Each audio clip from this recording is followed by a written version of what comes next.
नवनिर्वाचित खासदार बकरे यांची पहिल्याच दिवशी कामाला सुरुवात। काल झालेल्या दिंडोरी लोकसभेच्या निवडणुकीमध्ये शरद पवार गटाचे भास्कर बकरे सर हे भरघोस मतांनी निवडून आले आणि आज बुधवार दिनांक 5 रोजी पहिल्याच दिवशी जनतेच्या सेवेसाठी हजर होऊन निफाड तालुक्यातील शिरसगाव येथे काल दुपारी चाचणी घेत असताना सुखोई विमान कोसळल्याची दुर्घटना घडल्यानंतर खासदार भास्कर बकरे यांनी या ठिकाणी तात्काळ भेट देऊन शेतकऱ्यांच्या झालेल्या नुकसानीची पाहणी केली।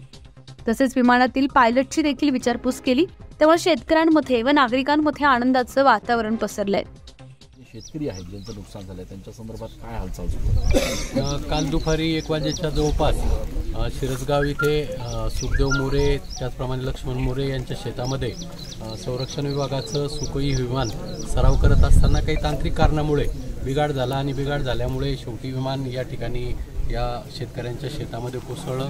इकडून पूर्वेकडून आपण बघतोय की या पश्चिमेकडे हे विमान या ठिकाणी क्रॅश झालं आणि क्रॅश झाल्यामुळे शेताचं प्रचंड नुकसान, म्हणजे द्राक्ष शेती आहे किंवा इथं टोमॅटोची लागवड करण्यासाठी क्षेत्र तयार केलेलं आहे, विहीर आहे, बोरवेल आहे, याचं नुकसान झालेलं आहे आणि त्याचबरोबर शेतीचं नुकसान झालेलं आहे। परंतु जीवितहानी झाली नाही ही आपल्या सगळ्यांच्या दृष्टीने, कारण पायलट हे पॅराशूटच्या साहाय्याने बिचारे त्यांचे प्राण, परंतु एकाला मला वाटतं गंभीर दुखापत आहे आणि दुपारची वेळ असल्यामुळे शेतामध्ये काम करणारे मजूर बाजूला गेल्यामुळे जीवितहानी हा प्रकार झाला नाही, परंतु शेतकऱ्यांचं नुकसान झालेलं आहे। तर मी आत्ताच मगाशी तहसीलदारांशी बोललो, कलेक्टर साहेबांशी बोलून या संदर्भात ताबडतोब जे काय करायचे कारवाई करण्या या नुकसानीच्या बाबतीमध्ये ती करण्यासाठी त्यांना सूचना करून आणि मदत कोणी करायची त्याच्यापेक्षा शेतकऱ्याला लवकर मदत झाली पाहिजे।